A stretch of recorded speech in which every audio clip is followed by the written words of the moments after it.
Hey girl, it's good to see you. How have you been? The He is miracle food. It's the best for detoxing, cleansing, healing, removing inflammation, and boosting your immune system. It's suitable for all ages, and it helped me out tremendously during pregnancy. Allergen-free, gluten-free, 100% organic, all natural, and vegan. ChakraDoctor.org. CHAKRADOCTOR.org.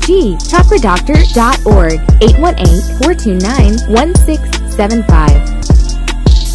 5 course meals, that's us. We the inventors of the science and mathematics. We the inventors of astronomy and astrology. Cushion Egyptian, ancient African DNA. It's all in my biology. Hope my people are proud of me. I'm just setting the light on a lot of dark places in our society. Minds covered in poverty. Universal creator, hear me, cause I'm praying for you to get us out of it. Wicked nations run by the corporations.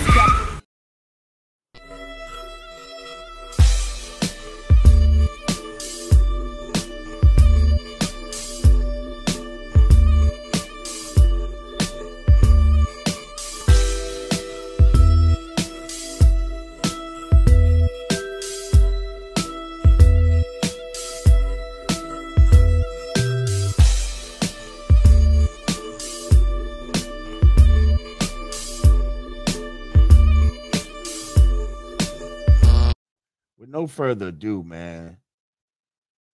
If you know, you know. Like, this dude is a West Coast legend, man. He's produced for like 3 different hip hop artists that are like in the Rock and Roll Hall of Fame. Like, who the fuck can say they've done shit like that, man? Yo, right about this time, I want to bring my brother, the Cole 187, aka my brother Big Hutch from above the law. What's going on, fam? What's good, my brother? Man, you know, man, you're just trying to stay blessed, my brother. 10 toes down, you know. Good to see you though, man. It's been a minute, man. It's absolutely been a minute, man. It is great to see you. It is great to be seen and not viewed. There you go. And yeah, man. Thank you for coming on the Godcast, man. Well, thanks for having me, man. You know, I'm honored, my brother. You know, it always makes me feel good when I know that people that I look up to, that they fuck around and actually like watch my show and shit. Oh yeah, Godcast and shit. I'm like, wow, for real? Like yeah, like I watched the Godcast. I'm like, damn, that's crazy. I mean, I probably don't know. I probably don't know because we don't have a lot of outlets of people that keep it real, and you one of them ones that keep it real.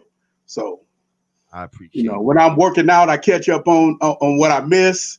When I'm able to tune in, I tune in all the time, my brother. So I appreciate what you're doing, man, for hip hop in general. You know what I mean, and for Black people, the movement of us as Black people.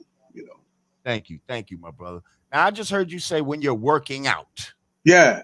Mm-hmm. Now I happen to know you're about maybe a year older than me, so that would make you about 53 years old, sir. Yeah. Yes? There you go. Yep. You look great for your age, first of all. Well, thank you, man. God bless, man. Allah bless me with something good, man. And the fact that you still work out, like you know, why don't you share with the people maybe a little bit about your regimen, because we deal with you know, one thing I do. This is one thing I definitely do, which I did it unfortunately when I was incarcerated. I always do a couple of miles on the track. You know, that's first what I do to just get my vitamin, you know, my vitamin D, you know what I'm saying? Like early morning runs? Yeah, early morning, yeah, definitely. So I do that. And then, you know, I do a bit of calisthenics, but usually when I lift, I don't lift heavy. I just lift to just kind of like tone up, to stay toned. You know what I mean? Right. Primarily. I'm a little bit too old for like trying to power lift. So usually I do shoulders, arms, legs, abs. I have certain days mapped out for certain parts of the body that I do. I do ISO, a lot of ISO working out. You know what I mean? So, you know, a few days out of the week is chest, arms. The other few days is legs and abs, you know, and cardio every day because I hit the track. So, Right. Listen, as long as you're doing something like and that gives us win. You know, I learned that a lot from when we used to tour, and I didn't work out. Then I started working out, and when I toured, I was the 30, 45-minute set was nothing. You know, tell people that like doing a 30, 40-minute set. First of all, a lot of people don't have the material to do a set that long. That's number one. right. Mm-hmm. But doing a set that long and really being engaged with your audience and all of that, like that'd be some tiring shit, yo. Like that be like a full-on workout that you doing. Oh yeah. Especially when like I do a lot of like on stage, I'll do a lot of our records, but I also do a lot of freestyle shit. Just, you know, hyping the crowd, trying to interact with the crowd. Because, you know, the era we came from, you had to interact. So, you know, you couldn't just do your joints. You know what I mean? Right. So that's already a workout right there. Just, you know, trying to interact, you know, doing the certain little spots where you want to hype the crowd and get the ladies involved and get, you know, that's a workout. Right. Now, I notice you got a screen behind you. Yeah. You're playing a great show. It looks like. Oh yeah. You know, we started the Godcast. We started the Godcast. It looks like that's the Godcast behind you. You know what I mean? Yeah. Oh man, I like seeing the Godcast. Yeah, I'm in the man cave. So you know, my studio's on one end, my sports is on another end. So facts. Yeah. So man, let's get, for those that don't know, let's get into some of the history of my man Cole 187, aka Big Hutch, aka Mansa Musa. Yeah. You know, well, first of all, you are the nephew of the legendary musician Willie Hutch. Yeah, absolutely. Yeah. Tell us about father's brother, sister. Yeah, that's my father's brother. My father is also a writer and composer for Motown as well. Right. He was an artist on Polygram as well. My uncle, I would say my uncle and my father is probably the biggest inspiration for me being in the entertainment business or being a musician first. Right. Let me say that, because I'm a musician first. I play 3 different instruments. I play a trumpet, bass guitar, and piano. And from the beginning, you know, I always wanted to do music, you know, because of my bloodline, basically. You know, I really don't know any. I can remember being at my grandmother's house, and because we're originally from Texas, we from Dallas, actually Carrollton. Right. Playing a piano. And when you walked in my grandmother's house, there's a big piano in there. And that's all I would go to before I even say probably hi to my grandmother. If my grandmother was here, she would tell you that you go to that piano before you speak to me, boy. Right. You know, and that's just where I got everything I have, you know, as far as the knack to do music. That's why I think I'm a musician, a producer. Then I became an MC from that because of how rap became for me. But because of my influence of my uncle and my father, they, you know, if a lot of people don't know about them, my uncle did the Mac, Foxy Brown. My dad co-produced for him. He worked with the Jacksons, the Commodores, the Miracles, the Fifth Dimension. The list goes on, you know. Now, do you believe it when they say it's in your blood? Like, do you believe it was truly in your blood? Like, not just that you was around them, but that music shit was in your blood. Like to where your understanding for it might have came a little easier than other people. Because I'm gonna tell you the truth, I was always attracted to a piano and shit too, but that shit, I didn't have anybody to teach me. I didn't have any. So I'm just touching the blah blah blah, and then I learned how to play. I learned how to play the bass line of Mission Impossible. Oh yeah, do.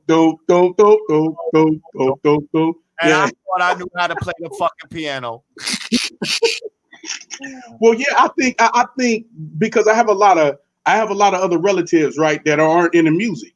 So some would say that I'm probably, out of like all of my cousins, maybe 1 or 2 of us, you know, Cocaine's my cousin as well. Out of all of our cousins, me and him is the only ones that actually got the bug, right? Basically, that being in us, you know. Right. And I think it's an interest that if you come from a musical family, you can be very uninterested. You know, that's a lot when people come from musical families because you pressured. You know, I think it's in me because I've never been pressured. I always felt like it was my calling, you know, like no one ever said, oh, you're going to be in the music business. When I would go in the studio with my Uncle Willie Hutch, I would try to play every instrument when I was a little boy. You know what I mean? He was like, oh yeah, he gonna be all over the place. Like that's in him, you know, versus my other cousins, they be like, they ready to go home. I would sit in the studio with my dad and my uncle all night long and wouldn't want to go home. I wouldn't want to go play ball. I wouldn't want to go, you know. So I guess if that's any indication of it being in you, yeah, I would think it's in me, you know. Right. I mean, I believe it's definitely, you know, you are where you come from, you know, so you have your father's direct DNA in you. You know what I mean? So I believe that we transfer a lot of our experiences and talents and all of that. Whether it activates in that next generation is kind of that's the part. You know what I mean? But I feel it's definitely in the blood/DNA. Yeah, the funny thing, and we talked about this the other day. We were talking. I studied all this music from like 6 years old up to being like a teenager. And when hip hop took off, I wanted to become a rapper. Now my pops and my uncle say you a damn fool. You know what I'm saying? But that's how much I loved hip hop. You know what I mean? Because to them, they're true traditional musicians and writers and composers. You know, if you can't read music, you're not even on the level with them. You know what I mean? So for them for me to get involved in the break, you know, the scratching, the breaking, the whole thing was like, hey, you losing your mind. The fortunate thing I was able to do when we created Above the Law, I was able to integrate a lot of that music things that I had, and I was able to be the producer of Above the Law. I was able to play on stuff. I was able to, it kind of armed us as a group. You know, we became bona fide artists. Those things that I were taught by my pops and my uncle, it armed us, you know. So now as a West Coast dude, like when did you first get acquainted with hip hop? Like what's your earliest hip hop memory? Like I mean, you mean early? I mean, early, it's like the corny stuff, you know, like, and not to say it like that, it's like the Rappers Delight part. Right. But I think what impacted me was like stuff like Wild Styles really impact me. And seeing that really blew my mind. Right. You know, Grandmaster Flash, The Furious Five, those records, Curtis Blow, the early Curtis Blow. Right. And then I really went crazy because when Run DMC came out, I lost my mind. Yeah. You know. Yeah. Not knowing a few summers later, Eric B. and Rakim would come out. Then I just was over with. Right. I was like, this is what I'm going to do. You know, part of what for you made you lose your mind though when Run DMC, because I could tell you what it was for me, but what was it for you that when Run DMC came out, it was like, yo. As a musician, I'll tell you, as a musician, how in hip hop, like the early hip hop stuff was boom bap, boom boom bap, you know, MCing, you know what I mean? And a lot of the Curtis Blow stuff was music, but I like when they fused rock and roll with hip hop. That's what kind of blew me away. When they with the way the drums are the big rock drums, you know, like the big rock drums on Hard Times, the big rock drums on rock, the big rock sound on Rock Box. You know, Suck MC was already, you know, that's just the most phenomenal rhyme flow from two MCs I ever could. And you know, me and KFG, we would pattern ourselves off, you know, doing a tag team rhyme. You know what I mean? Like Run DMC. So we were big Run DMC fans, you know. So and I think that's what kind of blew my mind with them as a musician and a producer, how they fused the two musics together, you know. Right. With the scratching, Jay Scratch, rest in peace, Jam Master Jay, rest in peace, KMG and Eazy-E too, before we bless the show, you know. So absolutely. And Tupac, my brother. Yeah.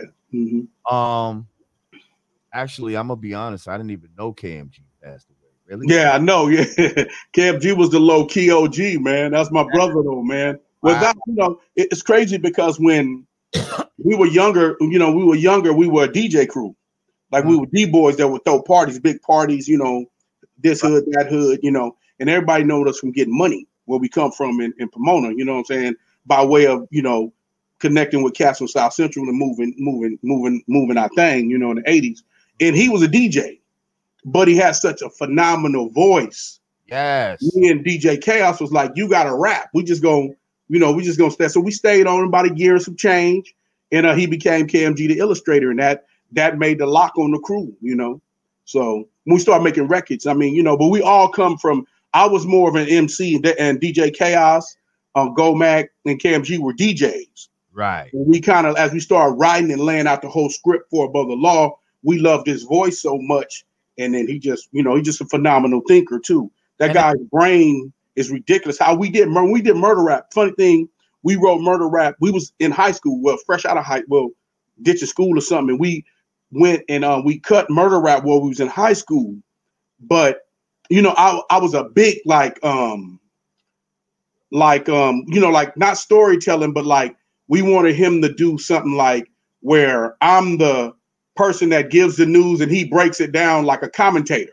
Right. Like I'm the person that's on the scene, like I'm out here on the scene, and then he's back in the thing, like, yeah, it's going down on this block. And so we kind of came up with this like tag team thing, a guy with a narrating voice and a dude that's just out on the streets going like a madman. Right. You know what I'm saying? And that's how we formulated Above the Law. Most of the things that we done were just like that. Even if we rhymed, I would be the extremist and he would be the calm, collected, serious, down the middle. There you go. Yeah. You come like yeah, exactly right. like and then I blast away. There you go. Yeah. You know what I mean? Like here I go. And that's what I love, that type of balance. Like if I had to compare y'all to like Run DMC, you would have been like Run and he would have been DMC. You know exactly. What I mean? Like, DMC had that ill voice, but just straight up rhymes and he let Run be the more charismatic, like animated vocal, like, you know what I mean? That was Run's thing. And that's what made them dope, and that's what made y'all dope. Like y'all voices, because sometimes niggas in a group will sound like each other. Exactly. Like, we wanted to be, the funny thing about it is we wanted to be like an extreme gangster group that's like, okay, like if you look at Above the Law, you would say, okay, if you put PE and NWA together, you got Above the Law. So one guy was the extreme guy, one guy was a narrative guy, but we always try to have some type of message in what we were trying to do, no matter how gangster it got. We always try to promote that it was consequences to hustling in the streets. It was consequences to the decisions that you make, but you got to make them if you're a real black man in this country that we come from. So we were like known as a gangster political group, not like, a lot of groups were extreme political. A lot of groups were extreme gangster. With Above the Law, we were trying to be both, actually formulated. I won't say it didn't get purpose. It wasn't purpose until we did Uncle Sam's Curse. When we did the Black Superman record, that was all on purpose to show the whole 9 yards of what Above the Law really stood for. And that's a gangster political rap group. Tell me a little bit about Pomona. Because, I think people would assume that y'all was from like Compton or some shit like that. Yeah. But y'all was from Pomona. So how far is that more? Pomona is about 35, 40 minutes away from Los Angeles. It's the last city in LA County. Is it north, south? It's east. East, okay. Yeah, it's east. And you would consider it being like its own Compton, but 30 minutes away from Compton. You know what I mean? Right. So it has its own politics. It has its own drama. It's very, very small. Right. You know what I mean? But it can very black, black people in Pomona. Oh, definitely. Yeah. I grew up with predominantly black people. Right. Blacks and Latinos. Yeah, that's all it is blacks and Latinos primarily. Right. It's a town that you remember like back in the 80s when all those cities were starting to build factories out and all the people from the cities moved out to these cities, but they're really city people that go out there to work and they move their families out. You could buy a home, but it's the same politics. You're still in a working, and then a lot of those places went away, and then when the crack area hit, a lot of those factories and stuff closed down, just like everywhere in America in the 80s. I was saying where I grew up at in New Rochelle, it's the outskirts of the Bronx, right? That what I mean, like literally like 10 minutes from the Bronx type of shit.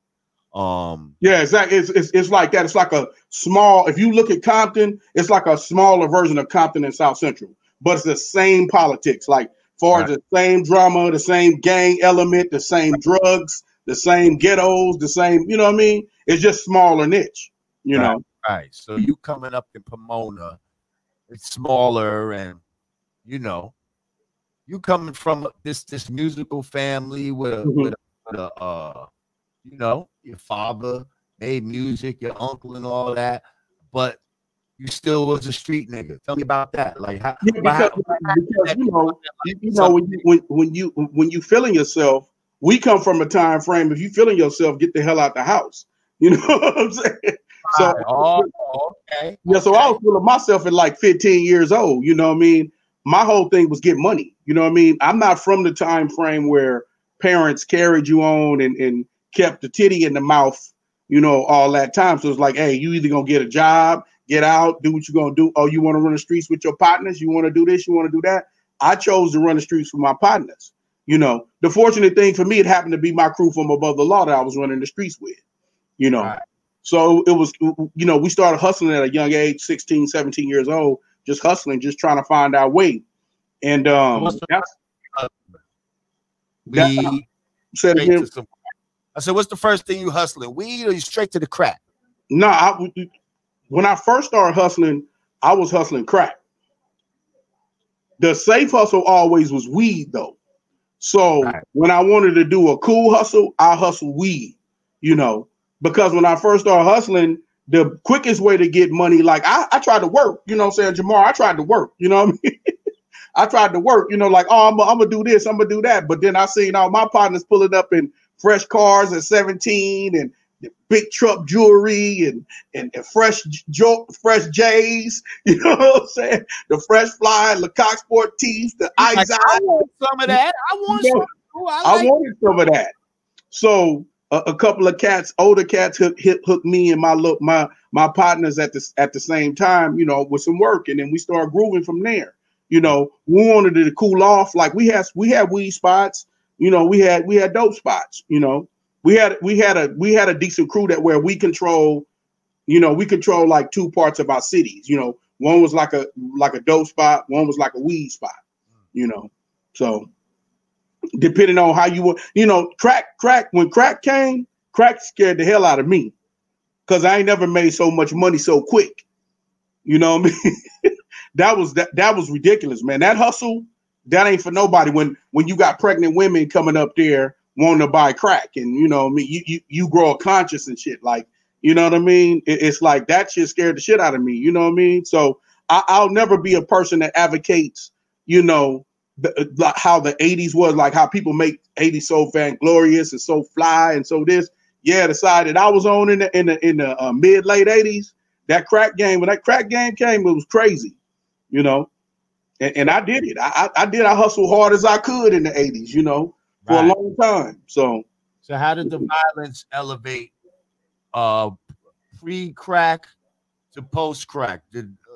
How did the violence elevate in Pomona? Well, I think when crack came, I think the sad part about the crack, the crack era was it changed Black economics, right? But it also caused a lot of violence because with the gang culture involved, then you're talking about territories, you're talking about a lot of people beefing over money that are just straight up on some vigilante. It was no thing about what people don't understand about the crack era. There was no Gambinos running it. There were no like cartels running it. Like, you know, you could go to your homie, and get $100 double up and become, you know, the kingpin of your own block in like 30 days. You up on your own bird in shit, probably like, you know, a month and a half. You running your own shit and nobody stepping in and saying, hey, because it's so much money flowing around it, you know, you can't stop it. You know, there's nobody can, and if so much dope was coming into the country at that time, somebody had to sell it.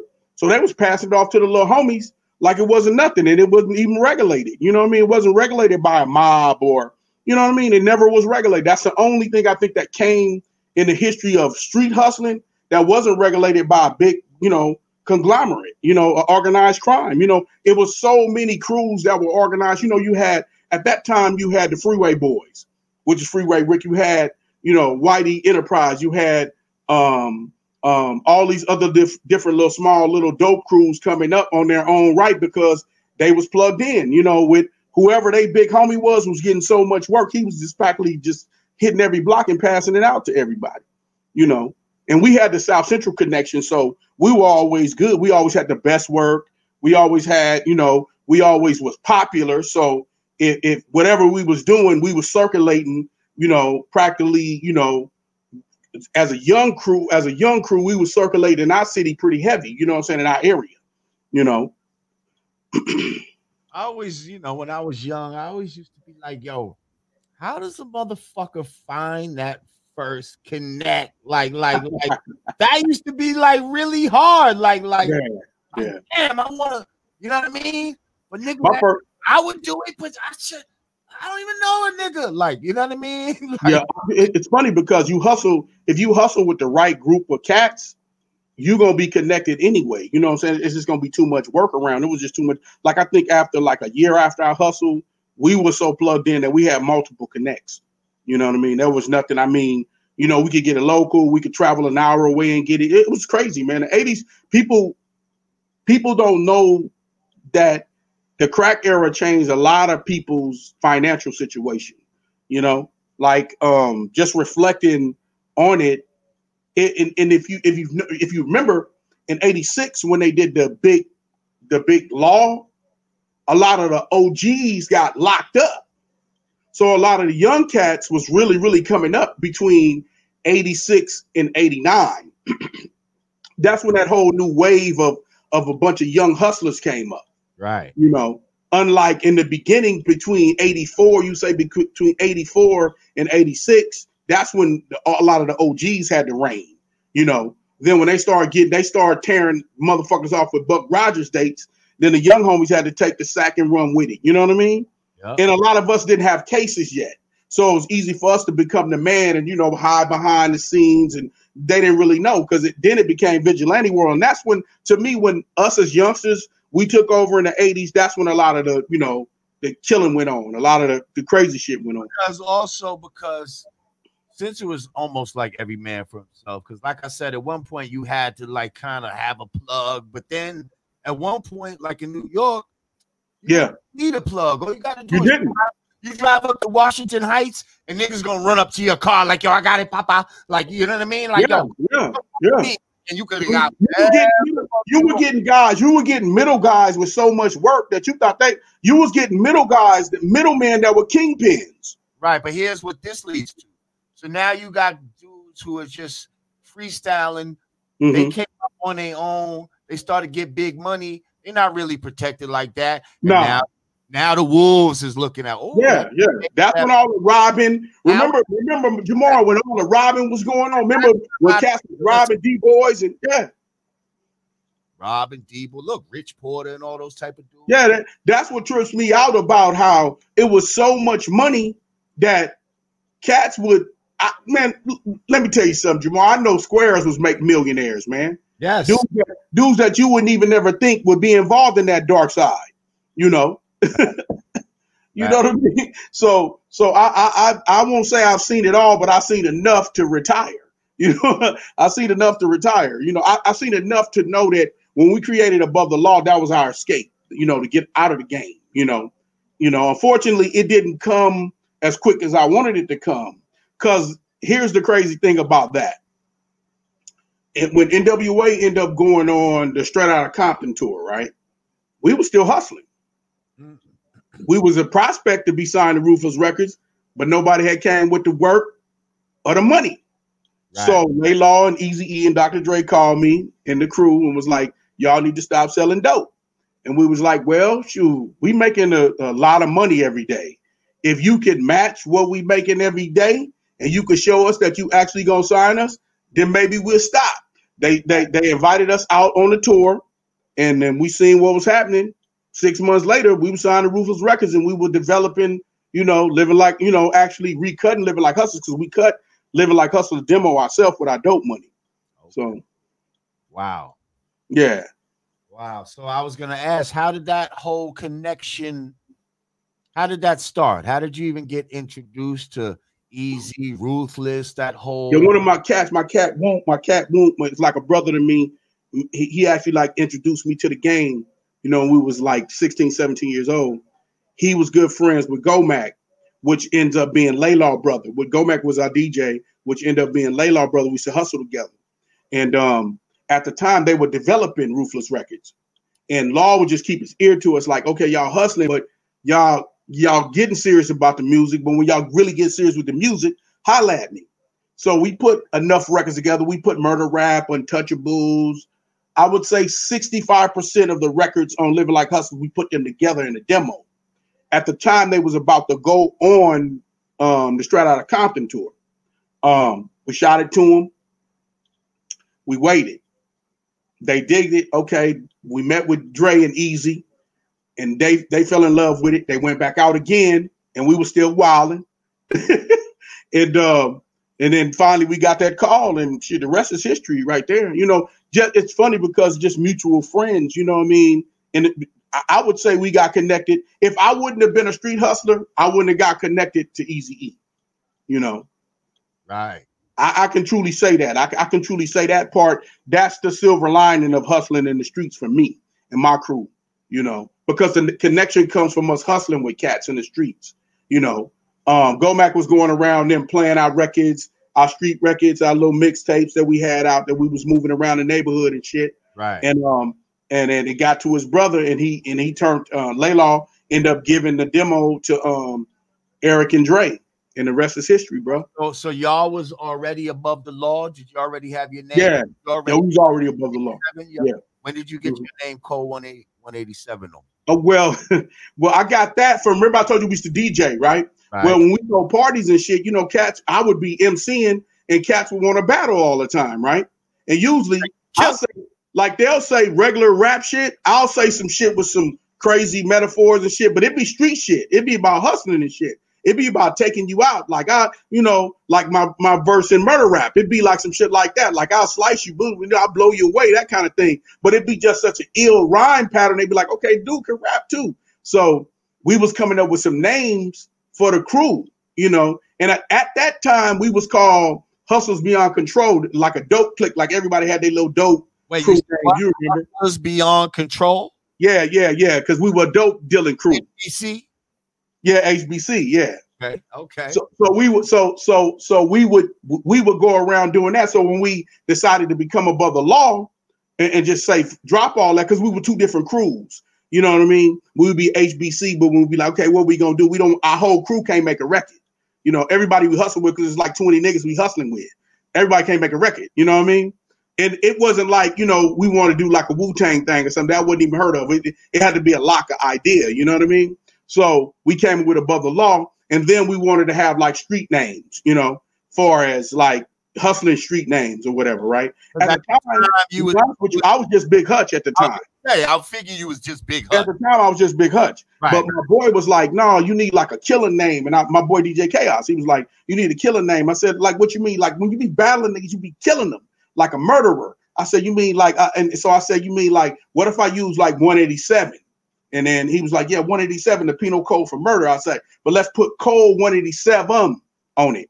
So when people say my name is code 187, like that, drop the V-U-M and just say 7, like that. And that is what we call niggering it up.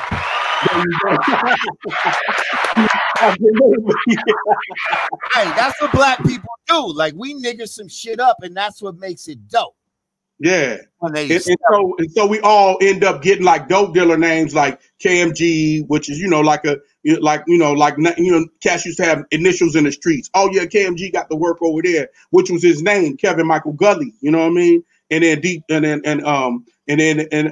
Gomac he always was Gomac with the sack. You know what I mean? And then DJ K-Oss was just an ill nigga in the streets anyway. So he always was causing chaos. So I was like, you should be DJ K-Oss. Right. You know what I mean? And that's how we came up with Above the Law, and that was a lock, you know. So now, see, we were talking about this the other day, you know, when we were just on the phone, and I was just talking about how, you know, our love for hip hop back then, and the way, and our love for the culture of what we were doing, and how we wanted to be to that, and we didn't really care about. We weren't thinking about corporate ramifications, no, shit like that. You understand what I'm saying? Because if you were, you would never named your group Above the Law. Absolutely. You never named yourself Cole 187. No. You know what I mean? like you wouldn't, because that would have been counterintuitive to business. Absolutely. See? But it was great for hip hop. That's right. It was great for hip hop. And there was a time in hip hop when we didn't give a fuck about none of that shit. There you go. We wanted to do this shit and get our name around our way or impress our people. Like, and take it like this. Like when you guys were doing you guys' thing, like right now, that's kind of like, what are you talking about? Like being proud to be like your culture and all of that shit. But I will tell you what, it was necessary, and we loved it because of the fact that you guys were being true to what you guys were. You know, now if a group comes out talking about Black pride and all these different things, and now it's kind of like, oh, y'all anti this, y'all anti that. Back then it was like applauded. You know what I mean? So for us doing like hardcore music, it never felt like it wasn't normal to us. You know what I mean? Like we felt like all the guys that came before us, they always talked about, you know, where they came from, how fucked up it was, how ill it was. You know what I mean? So we just put our street essence to it. You know what I mean? So it never didn't feel like it didn't belong. You know what I mean? Like it's not like now where you got things so regulated, and for some reason, I don't know how it went backwards, but for us, we never felt like it was anything wrong. Plus, with a CO like Eazy-E, it was easy money. You know what I'm saying? It was easy. Like he applauded the fact that we was talking about hustling in the streets and doing things of that nature. You know what I mean? Because I don't think a bigger record company would even understand any of that. But that was hip hop, and hip hop was built by the people who supported hip hop, not in done hip hop. It wasn't actually built by another industry. So I think that's why we were able to prevail. You know, all of us, you know, that's East and the West Coast and down South. I think that's why our era is so great for that, because we didn't have that governor. We didn't have that baseline to where, oh, you can only say this. It only has to be like that. It could be anything. It could be about having fun at a party, hustling in the streets, drinking a 40, fuck the police, whatever Brand Nubian said, whatever this group is saying, whatever De La Soul is saying, whatever PE is saying, it was all about that, you know, and it was applauded. Y'all had it a little better, I feel, because y'all were coming from an independent label, like an independent Black label. Yeah. You know what I mean? And so that was on some gangster shit. Yeah. So, you know, it enabled y'all to really have a freer voice and a killer attitude. Whereas, you know, Brand New, when we were on Elektra Records, that was exactly. I remember. Yeah, that was a major label. So our first video that we did, that was directed by Fab Five Freddy. Dope, Freddy, man. Up, right? So yeah, big up Fab Five. We had a representation of the devil in that video, and it was a black man in whiteface, right, with a white suit on. Oh yeah. White fucking wig with some horns coming out of his head. Oh yeah. Leading the black people astray. So yeah, exactly. Yeah. So basically, MTV said we're not going to play it. Like absolutely, I remember them days. Some like reverse racism type of shit. It was. So he said it was. It was. It definitely was, because all you're doing is telling the truth. You know. Right. And here we are in a world that we're supposed to be freedom of speech, freedom to express ourselves how we want to express ourselves. If you feel like that, you could say it, you know. And it's a trip you say that. Now, y'all got banned for that. Guess what we got banned for? We got banned. Murder Rap got banned on MTV because we paid off a judge in Murder Rap in the video. Remember when I go to jail in Murder Rap, when the police come and take me to jail, I fight a case. The whole video is about me fighting the murder case, right? Now, how we beat the case, Dre, Law, and Easy go pay the judge off. MTV wouldn't in my video because we paid the judge off. and we called ourselves Above the Law. Now, we could have easily took the video, we could have took it out, but Easy said, fuck that. That's not what we do with Ruthless Records. And that's why I brought up this story, because they said to Elektra, yo, we're not playing that unless y'all take that out. And we was, as the group, was like, well, fuck y'all. We ain't taking shit out. Leave that shit alone. What did Elektra do? Took it out. Took it out, yeah. Mm-hmm. They paid for it. They like, fuck the bullshit. We're going to get our money out of this shit. Exactly. And they edited the shit, and you be hard-pressed right now to find that original version. Absolutely. So that's why I even brought that up, because that's the difference. Since y'all was with an independent black label, Easy, like, fuck that. We ain't changing shit. These niggas, you can buy a judge. That's real shit. You know what I mean? Like, so why are we acting like it's not? Like, fuck. And then we became, us and Two Live Crew became the poster children to the explicit lyrics sticker. Because they made an example of like this. There was no sticker? It was no sticker, remember? It was no sticker at that point, remember? Wow. But in 90, Living Like Hustlers, what is it? USA record, Band in the USA record, sticker, that's when explicit lyric stickers came out. Right. Wow. NWA original record didn't have an explicit lyric sticker. Ours did. Living Like Hustlers had an explicit lyric sticker on it. And that was Epic. You got to realize our distributor was Epic. So you know what type of flack we took. That was Epic Records. You know, that's when Epic was trying to do a black, remember, Epic tried to do a black division at that time. They wanted to fuck with, and they was heavy on Dre. So they signed us to produce Above the Law and Cocaine at the time. But here's the flip part. Cocaine's original record, they made him change his name. Because they said, okay, y'all can be above the law, but we ain't putting out no artist named Cocaine. You know? Yeah, that was heavy, man. Yeah. Wow. So his first record came out anonymous. It was called Who Am I? Like, guess who he is type of guess. So we used that to, you know, to navigate through getting him, you know, in the forefronts, basically. Because the second album, of course, we put his name on there. You know, I'll tell you something crazy. Epic wanted us to be called ATL, like NWA, and Easy was like, fuck that. They call Above the Law. We're not doing that. You know what I mean? Right. We don't want the motherfucker to figure some shit out. They don't have to. They just making a statement. They're not saying niggas with attitude. They're not offending them. Who they offending? They just saying they above the law with the music they making. Well, see, you know, kind of felt like people did call y'all ATL anyway. Yeah, exactly. Yeah, because we labeled ourselves as that too. At one point, there was a lot of 3-letter groups out there. NWA, ATL, what was CMW? You know, exactly. like it was a lot of these 3-letter, and you know, I like Eric didn't want to. The thing about Eric, he didn't want to do that though. He didn't want to call us like how they were. He wanted to say strictly shock motherfuckers and call yourself above the law. That's why if you look at the Living Like Hustlers record, it's got Where's Freeway Rick? Because at the time Freeway Rick was moving around and nobody really knew where he was at. He was on the run, kind of. You know what I mean? And we walking out the courtroom like we just beat a case.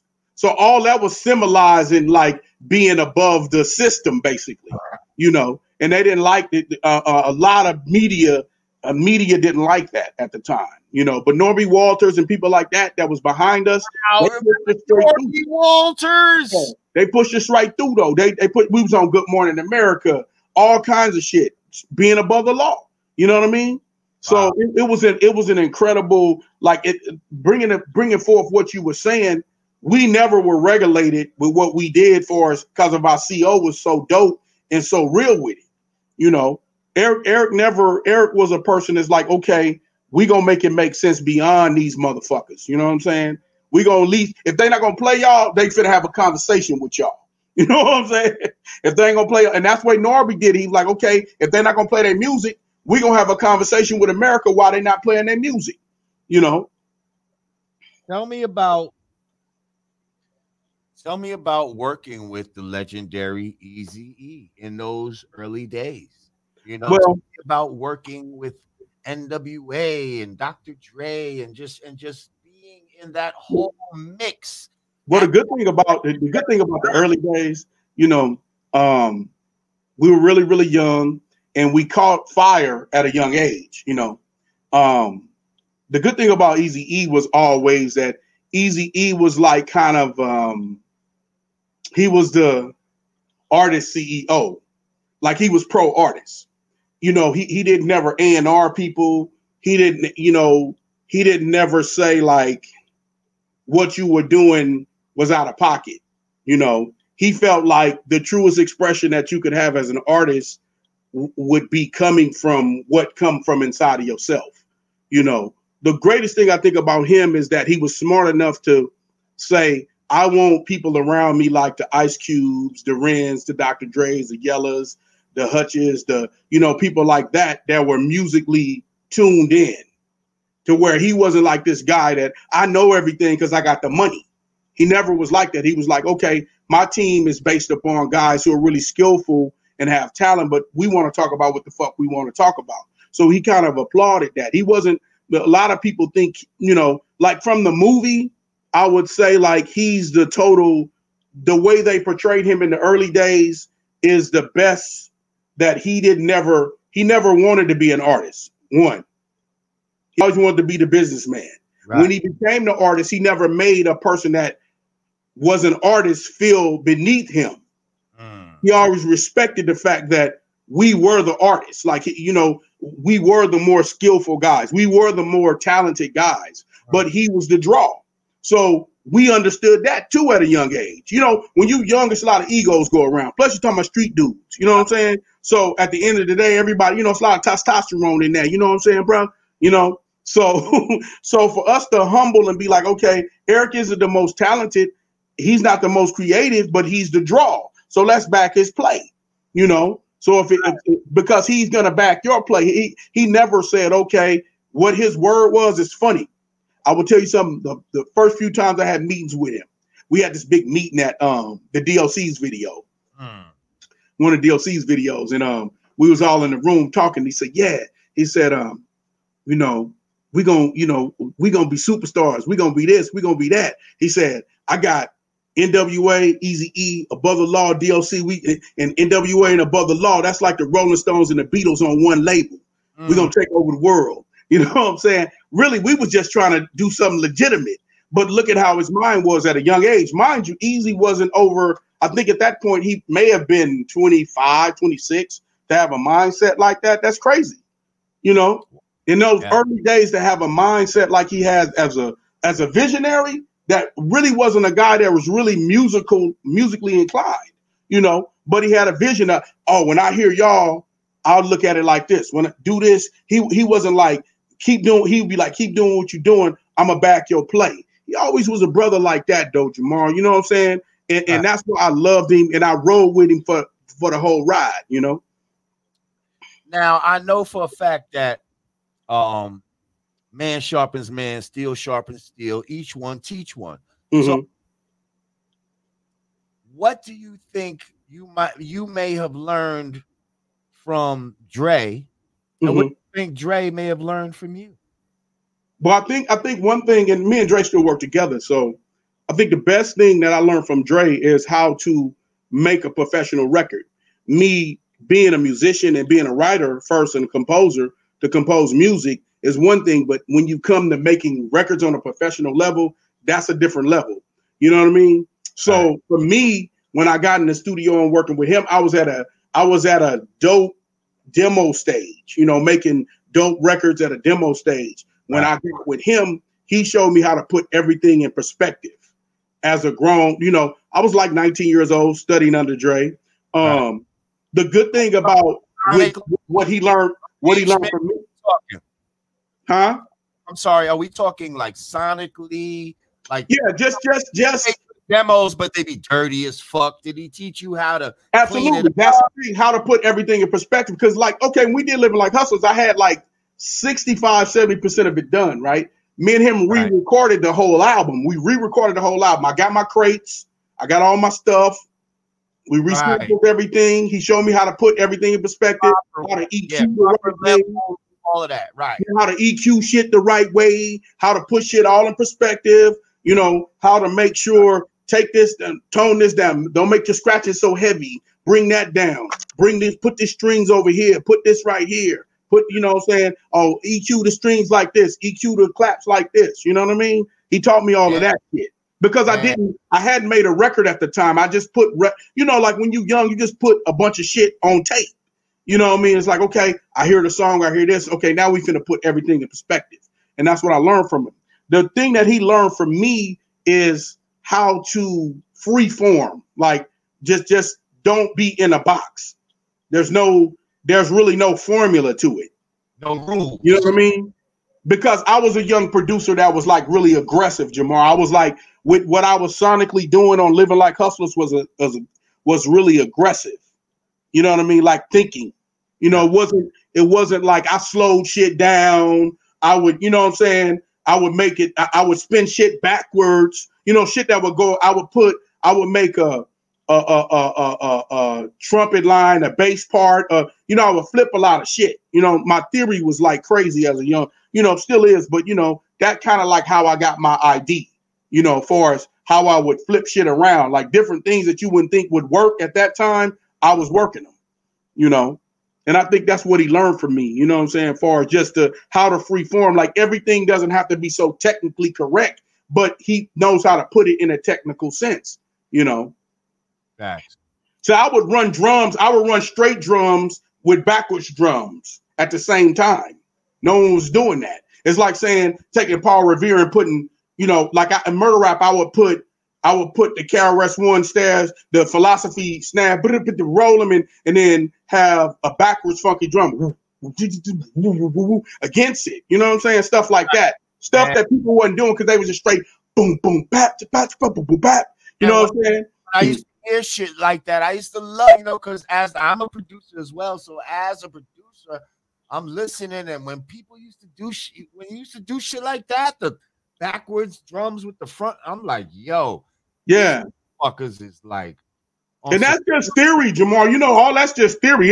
It might not work when you show up to the studio. Right. It just happened to work. You know what I mean? So I think he learned how to free form because his stuff was. Dre is brilliant, you know, and his stuff was more straight. And as you start getting more into when we created the G-Funk era, that's when the stuff started getting warped. Like we would warp a bunch of shit, and that became my style, my idea as a producer. You know, where I would warp out a lot of things. I would flange shit, flange drums, all kinds of stuff that didn't make any sense back then. But when you heard it back, you're like, what the fuck is that? Right. You know? Right. Listen, if you're just joining us, we're with West Coast legend Cole 187. Fucking AKA Big Hutch, AKA Mansa Musa. Where's the Mansa Musa come from? Well, Mansa Musa come from, okay, I'll give you an idea. You know the word Mansa, you know, Mansa Musa was the richest man who ever lived, like in history, you know what I'm saying? But the two words, you know, in Islam, it means King Moses, right? But the actual two words, when you run them together, means king warrior.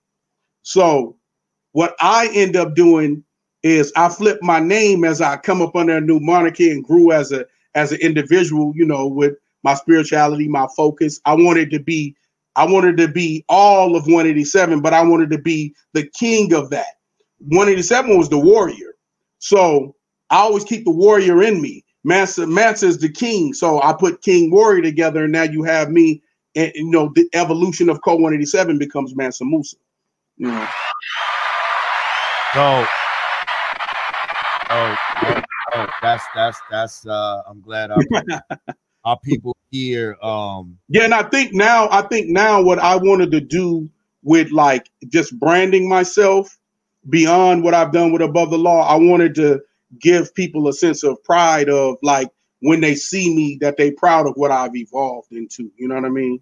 Not just being the same guy that I used to be, but I'm just as raw, just as funky, just as fun, just as live and fly. You know what I mean? I'm just more about the movement of our people and what we stand for, and being strong, you know, economically strong, spiritually strong, you know, sound and unity. You know what I'm saying? I don't want to go out, you know, where people think that I haven't evolved from being a street hustler. You know what I mean? So that's just something that I like to do, like to put my hat in the ring, that I'm trying to empower the youngsters that's coming up as well, you know? And how do you think you got there? How do you know what has I helped? think one was when I went to prison, it kind of gave me a wake-up call. You know, hustling finally caught up to me, but it's just because I was involved with some people that I shouldn't have been involved with, and I kind of got on their indictment. You know what I mean? You know how I go.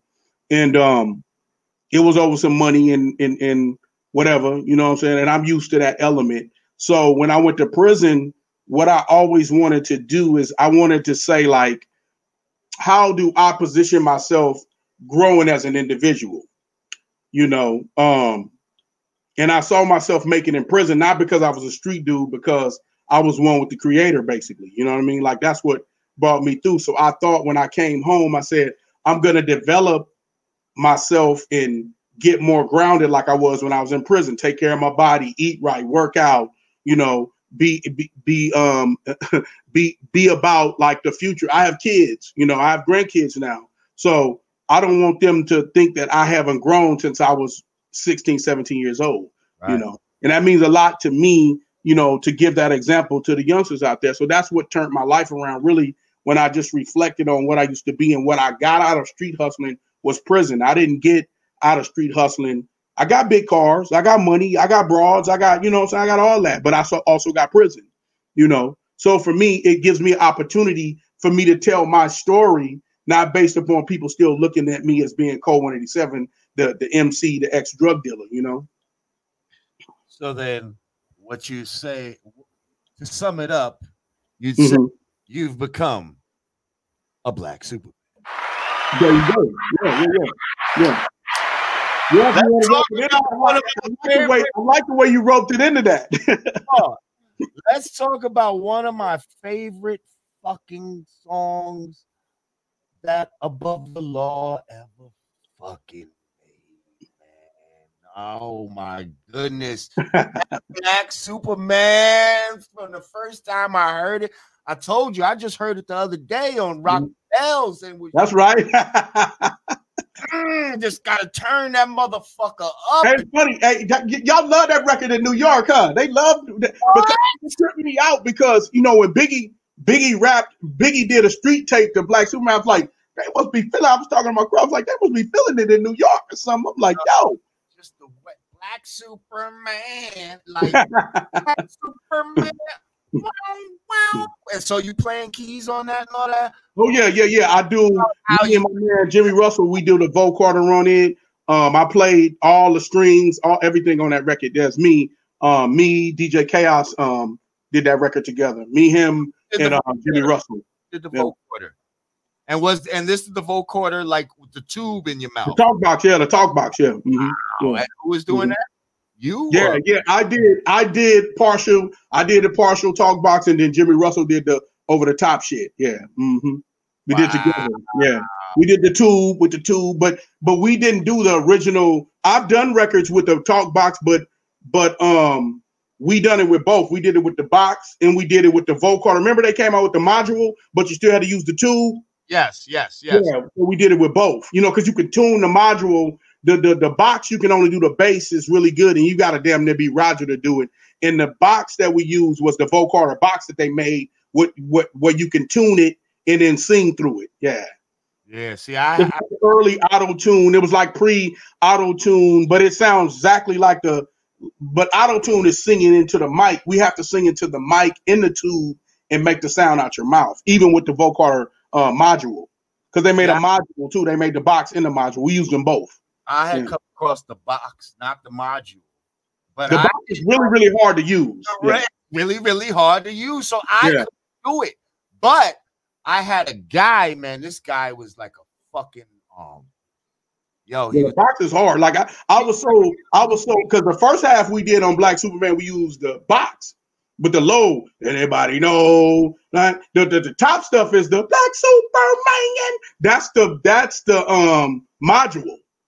Because the lower tones, if you know with the box, the lower tones is easy to get. You don't have to be that skilled, you know. The higher tones is hard. Yeah. Mm-hmm.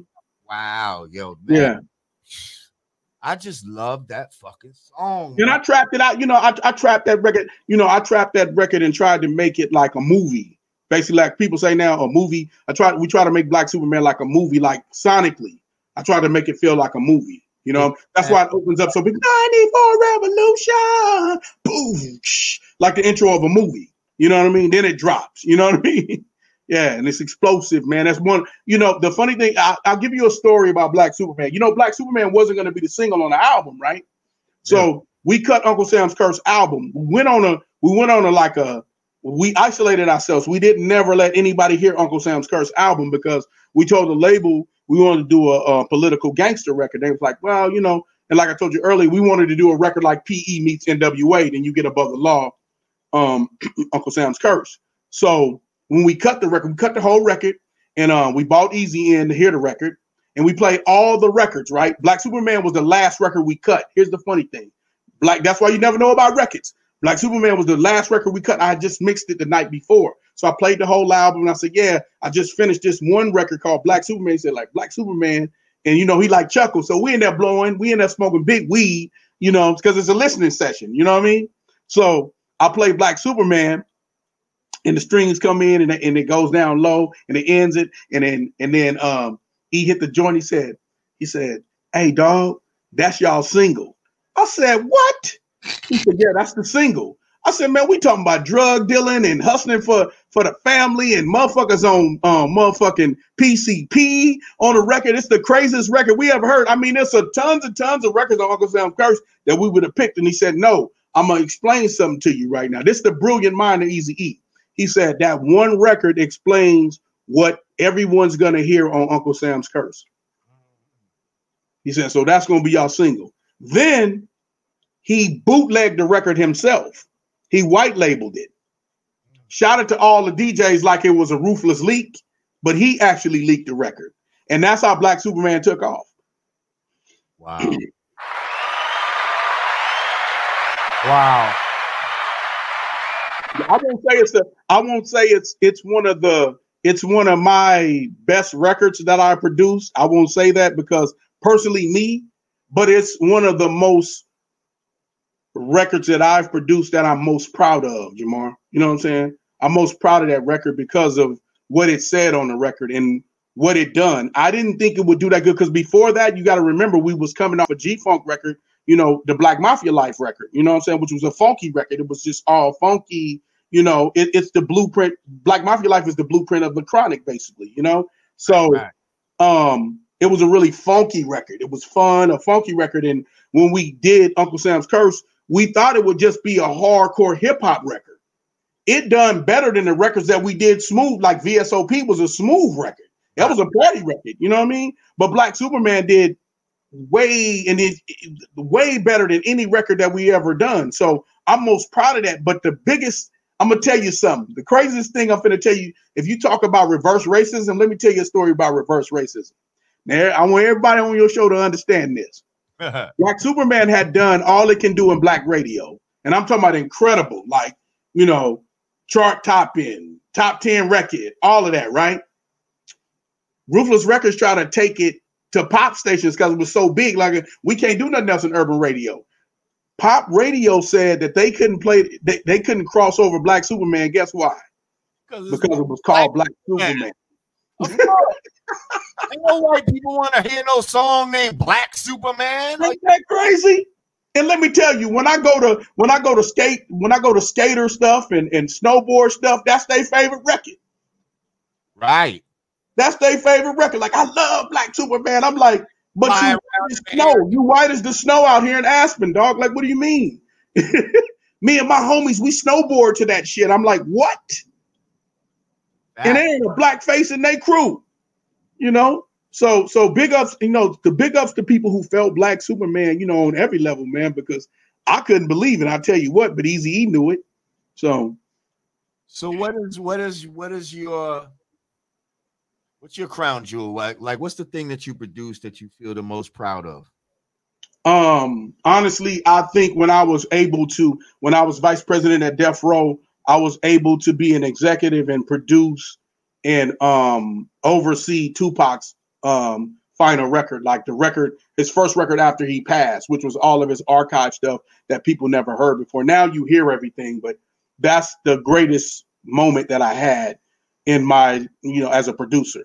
I was able to be the music supervisor, and I was vice president at Death Row at the time, and I was able to oversee the whole project and make sure that project actually came out, and that's until the end of time. So that's the most greatest thing that I could do for a friend of mine, and protect his legacy and help his legacy live on. So yeah, as a producer, I think that was probably the greatest moment for me, Tell me about your relationship with Tupac.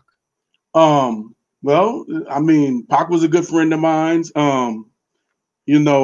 The greatest thing I can say about Tupac is that Tupac was one of the most loyal people that I know, that I've ever met in the industry, and the reason why I say that is because when we were splitting the bean and he was over at Death Row and he knew like the politics between what was going on with Ruthless and Death Row, he never act like that was a division. He was like, y'all my man's 100 grand, man. I'm gonna rock with y'all forever. You know what I'm saying? Like we family like that. He never, even though he knew the politics a bit, that where there was an indifference between Eric and a difference between Suge, Suge and that type of thing. He never showed the fact that he didn't have love for us. You know what I'm saying? That's why I always say he's more because in the industry that's easy to do. People jump ship all the time. Oh, I'm fucking with them now. I ain't. He never showed that.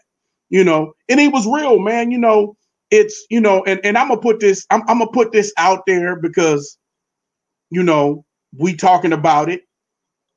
I remember one night when him and Nas got into it.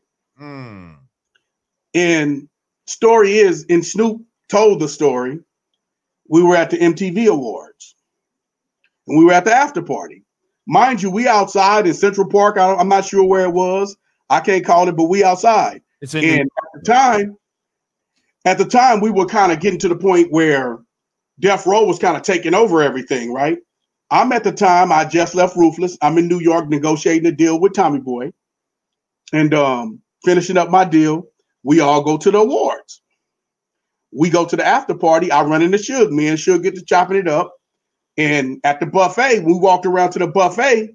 It's Tupac. And Tupac hadn't seen me in a minute. So Tupac give me a hug. How you been? This, that, and the third.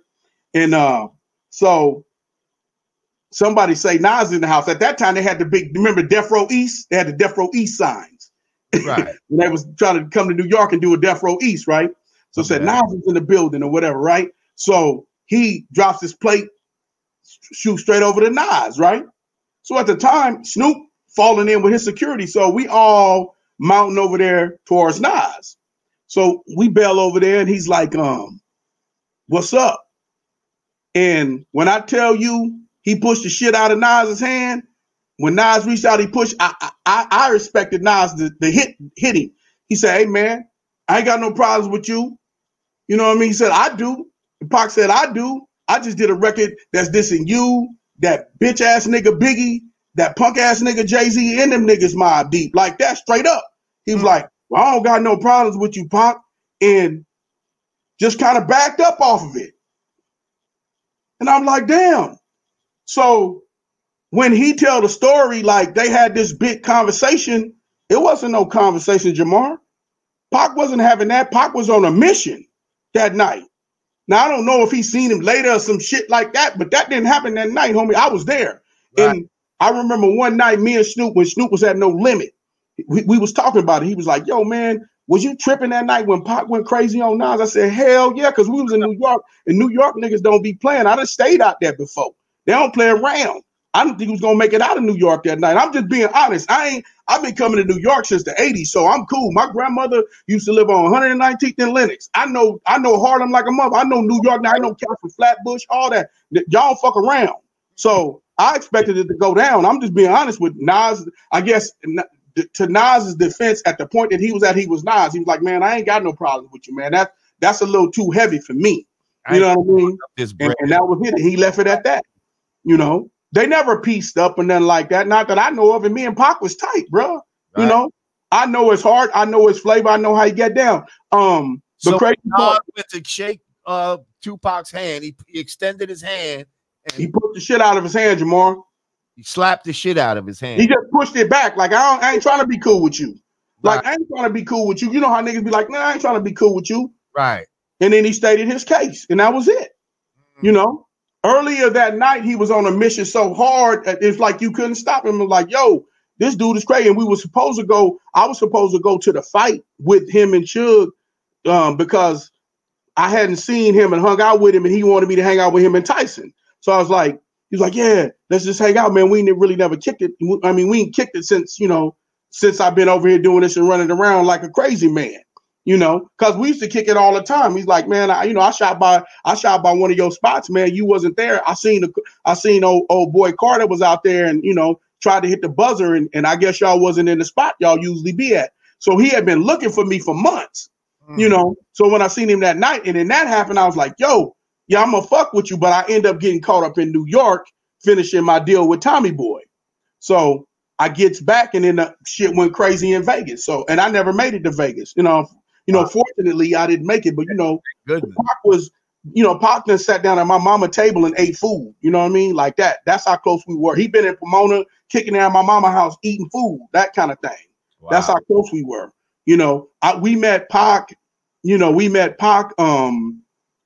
when he used to run with Digital Underground. We were managed by we had the same road manager. Above the Law and Digital Underground, H.M. Gregory used to be our road manager. So we had the same road manager. So we did a lot of stuff together, a lot of shows. And then we just started befriending each other. And then he just started coming and hanging out with us. And the story is, and Money B from Digital Underground reminded me of the story. The record, Call It What You Want, we did, which was his first feature after Same Song, which is on the Above the Law album. It's me, him, KMG, and Money B, right? Well, the thing is, Shock G was working on a project and we had booked like 2 days of studio. You know, studio was a grip back then. Hell yeah. He had came to the studio with Money B and he was like, well, the little homie, you know, he want to get out, and we was kicking it with Pac, but we didn't really, you know, he hadn't made records yet. So we like, fuck it, man. He want to get on the record. He got on the record and he killed it. You know what I mean? So, and that was the beginning of like, you know, a long relationship, man. Pac would come in, just like you see Pac would come in, look at the board, nigga, roll up, let's do something. You know? You know, and it's crazy because we were so tight. When I done Until the End of Time, you know, they didn't want Death Row involved, but I was the vice president at the time. So Idi Amin and Afeni, rest in peace, moms, said that since Hutch is over there and him and Pac were friends, I want him to quarterback the project. And that's how I got involved. So I picked all the records, you know, with my staff, with my production staff. I picked the people to you know, who was going to produce what. But I tell you what, I don't care if it was QD3, the Track Masters, any of my producers, that record had to come across my desk and I had to approve it though, Jamar. Right. I was in control of all that. I was the guy that made that record happen, you know. So absolutely. That's what's up. That's what's up.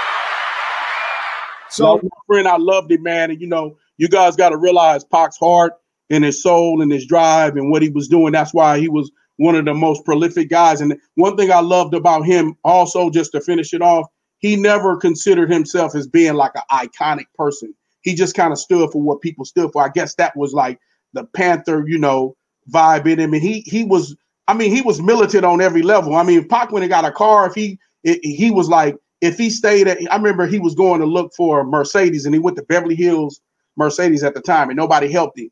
He was like, fuck that. He drove all the way out like the Riverside and found the first black man that was at a Mercedes dealership and said, hey, I want him to sell me the car.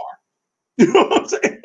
He was a dude like that. You know what I'm saying? He stood for more. He stood for exactly what he was rapping about. He stood for what his loyalty, you know, how he stood on everything. Like he really was pure. You know what I mean? Like in at the height of his career, he was pure like that, Jamar. You know what I mean? Yeah. Yeah. Rest in peace, Pac, man. We were talking about when we were talking on the phone, we were talking about like music that's transformative. Yeah. You know what I mean? About how real good music is transformative. It's not just It's not trendy. It's not trendy. Words. It's like it actually affects your life. You actually somehow change from it. You know what I mean? Absolutely, yeah. And it changes the landscape too as well. Yeah. Right. And many changes the landscape. It changes it, you know. And man, I feel like making records, I think we were fortunate, and we all were fortunate to do this. We made history, not hits. You know, that's just something that's formulated by like the system. You know what I mean? Like, and we learned that as an early age. Think about it, we learned that at an early age. Like, we were just out to make history, make our mark, basically. Yo, like you were saying with your group, y'all just wanted to make a mark. Y'all didn't give a fuck if, you know, we want to make this statement about how fucked up people are and how whack the system is and how, you know, all these different things end up happening in all of our lives as Black people. You know, we want that to be heard. I think those things made the industry, when it changed the landscape of how people made records. You know, and that's the thing about, like, okay, sonically, if you say we went from the boom bap, right, you know, rap to the Black movement, to being the lyrical, to being gangster rap, to being, you know, the Wu-Tang era, to so on and so on, the G-Funk era, all of that. You know, think about those were eras. How do you think you have eras if you don't change the landscape? That's the only reason why we have eras. We don't have eras because it was one hit song. We have eras because a whole bunch of music came along where cats did what they wanted to do, and the diversity made it change the landscape of how people made records. You got to realize at one time, think about it, and you were there. At one time, all our music was Outkast. Then it became commercial. You know, to where we weren't on, you know, like you said, like we talked before, like you was on the radio on the weekend, to where now we've built an industry where we on every day at 5 o'clock. Then we on all day long. Right. You know what I mean? So when you looking at, that's not just making one record, that's making things that's actually changing the landscape, and it's transcending into something totally different. The culture is changing, the culture is dictating how people dress. You know, like we talked about, like, okay, who wants to run around looking like Drake? But it's a whole bunch of people want to run around looking like NWA. So a whole bunch of people was wearing black medallions, and it's a whole bunch of people. So that was culture changing. Right. You know, it was a whole bunch of people want to look like this. Oh yeah, this is where we going with this. You know what I mean? Right. So you can't say you can't say that a lot now, because it's just based upon hit making. It's not based upon changing the culture, or, you know, music evolving into something else greater than the actual music. It's a culture now. It's all attached to a culture, you know, because I don't think we set out to make hits. I think we set out to make a mark and make history. Right. Amongst the people that we, you know, amongst our peers, like, you know. Exactly. Yeah. So we were directly. I'm proud to be a hip hop artist, man. You know, coming from a musical family to where all I wanted to do was compose music and be a producer and an engineer and stuff like that. And I was able to be involved in hip hop. I'm proud of being involved in hip hop, man. You know, because of that, because I made a difference. People come up to me and say, "Oh, I was raised off your music." I'm like, wow, who says that? Like, what is that? Like, I just wanted to, you know, do music, you know. I didn't want to raise nobody. I didn't want to, you know what I'm saying? Oh, Black Superman changed my life. Like, oh, okay, well, all right. Oh, that was a soundtrack. Like, I made it through. Like, I'm like, yo, okay, all right. You know, I'm humble, man. I'm so humble for that, you know. Listen, I got people telling me they got knowledge of self from my music. There you go. Mm-hmm. I helped them through college and all this type of shit. Yeah. That's incredible, man. That's some incredible. Hey, that's incredible when all you doing is trying to make a hip hop record. You know? Right. So listen, your uncle Willie Hutch, or your father's music. Mm-hmm. Somebody asked earlier why you never sampled any of their music, or have you ever sampled any of them? I have. I have. I've sampled some of my uncle's early stuff on like some mixtape stuff I've done.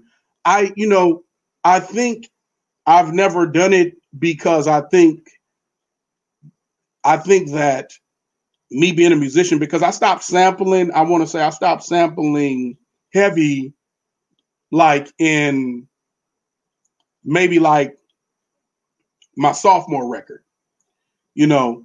And I think what I've learned as a producer, and they've always taught me that sampling is kind of like a shortcut to something, you know what I mean? When you could just compose music, like, you know, what you was brought up on. So I never really had the inspiration in a sense to say, I'm gonna take something from my uncle and I'm gonna take something from this and I'm gonna take something from that.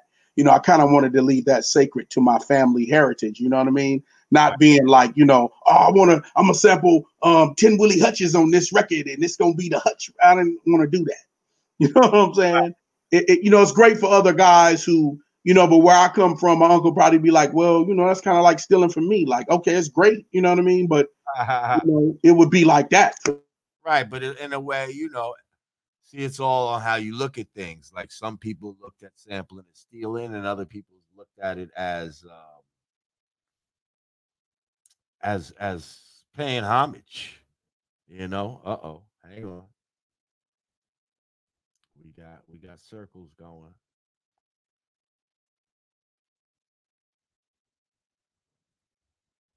Hang on. Did we lose my brother? Let's see. We'll get him back in a second. Hopefully.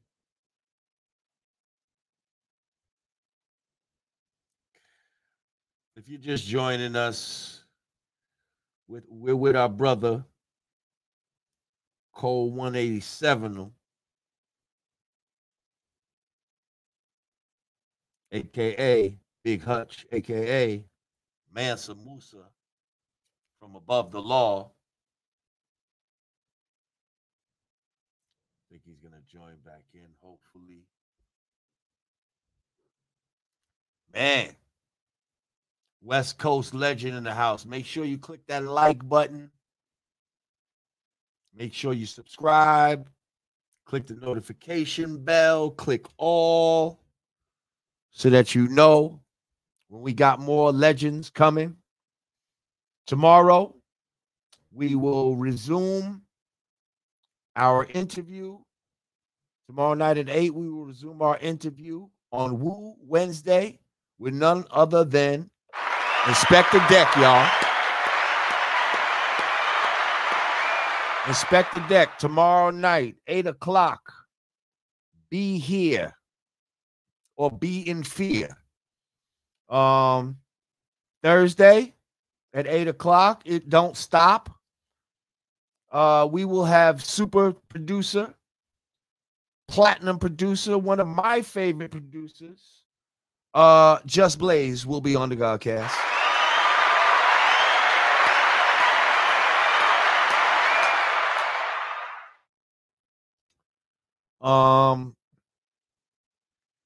I'm thinking maybe my brother Hutch. Okay, here he come. Here he goes.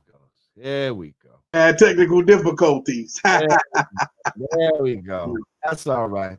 But yeah, so back to, you know, that's why I kind of never done that. You know what I mean? Like I would love to, you know, I probably would love to do it now, you know, just because a lot of people, and you know, in my early days in my career, a lot of people didn't know that was my family. So right now it's kind of cooler now that a lot of people know now, because you know, back then a lot of people didn't know. So right, and to just take it, you know, because some people can look at it as stealing, and others could look at it as homage. Homage, yes. Yeah. I done one record with his something off of his first album that he done. His not the Motown stuff, but yeah, a lot of people like, you know, they sample a lot of the Mac. You know, you said what? A lot of people sample from the Mac, like Heavy. Oh yeah, heavy, like heavy. One of my favorite records is of him is Brothers Gonna Work It Out, and then Slick. You know what I mean? I would love to do a record to Slick, you know, just because, you know, Slick is just a groove, and then Brothers Gonna Work It Out, just phenomenal, you know. So that's what's up, man. Yeah, because a lot of people use I Choose You. 3-6 use a lot of his stuff as well, too. So yeah. I remember when 3-6 first started using a lot of Willie Hutch stuff, you know, which is big up to 3-6 Mafia too, you know, for that. Definitely. Yeah, somebody mentioned 3-6 Mafia actually earlier in the yeah. 3 6 Mafia have I think they've sampled Willie Hutch twice. I think twice. Big records too. Yeah, really big records. Yeah. I'm not sure what's coming on behind you. But you know how that go. So went off. I don't wonder. But I mean, influence wise, like they're my biggest. You know, my dad and my uncle are probably my biggest influences far as the way I do music, to have the integrity to do live music, to do all original compositions, to make records like that, because they used to be on me when it's like, oh, y'all sampling, y'all this. So it made me, when I started doing records, you know, when I start actually creating the ideas of like G-Funk and stuff like that, putting my own bass lines over stuff and string lines and stuff like that, that comes from them inspiring me to do stuff like that, you know? So that's why, you know, it's gonna always be funky like Parliament or Willie Hutch. Anything you hear me do, it's gonna always be funky like that. So hang on, Hutch. I don't know what that's behind you. What's playing? Oh, hold on. Yeah, I don't want to get flagged. All right, there you go. But it's off your show, so. No, that's not my show no more. They showing like Biggie or some shit now. Like, oh, you're right. Yeah, it is. It is. Yeah, but we out of it. Go ahead. All right. So when you came over to Death Row, Suge brought you over there. How was that? Yeah. You know. Well, okay. I'll give you the backstory on me and Suge's relationship first. Right. Okay. When Suge worked at Ruthless Records, you know, he was one of the top guys in security at Ruthless Records, and then he started managing. He actually started road managing the DLC in us, in Cocaine. And at the time, I was actually, you know, we were one thing. Now, when he left, and him and Dre and Doc and Michelle A left, I was going to go and help them run Death Row Records originally. You know, contractual wise, I had to stay at Ruthless Records. So with staying at Ruthless Records, I became the liaison to Eazy-E. So I helped him run Ruthless Records.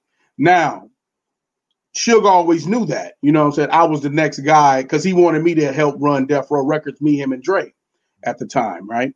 So when him and Dre parted, and after Eazy had passed on, he was like, okay, and then he got caught up in his case. He was like, won't you come over and help me with Death Row while I'm away? So I said, sure, because at the time I wanted to do more on an executive level, you know what I mean? Because I was trying to start my own company. I really wanted to get into the heat of things and dealing with things on an executive level, to just strictly be an executive, you know, at the time. So what he ended up doing was he gave me the VP job to be head of music at Death Row while he was away.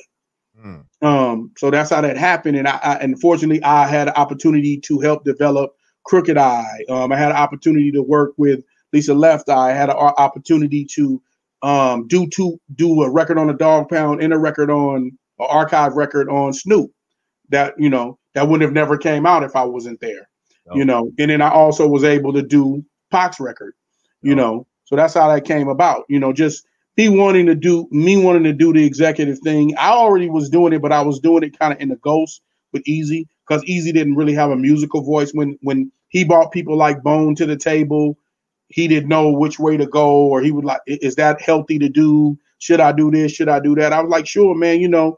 And I would just be his ear, you know, because Eazy, like he'll tell you, I'm not a music person, I'm just a businessman. So he would always come to me and be like, okay, what do you think about this record? What do you think about that record? What direction should I go in? What direction should I go in? So Suge knew that. So he reached out to me. I said, sure, I'll do it. At the time, you know, things were good, you know, when he was incarcerated, you know what I mean? It just got crazy when he got home. You know, when he got home, it just went crazy. What was his offer? What kind of money did he offer you? Oh, it was good money. Good money. They was getting good money at that time. It was good money. Like as an executive, I probably made more than I've ever made. At that time, I think I was like 9 years into my career. I probably made it as an executive there more than I made on 3 albums that I did at Ruthless. Wow.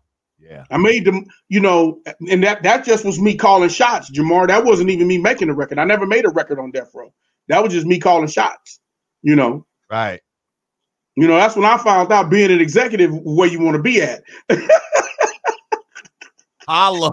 Because you could just call shots. You could just call shots and make way more money than the artist makes. Absolutely. Oh yeah. No, that was a nice little payday. Time. So did you recently hear about your boy Trump is on a pardon spree right now? Whoa. And apparently, among the people that he gave a pardon, Harry O. Oh. Received wow.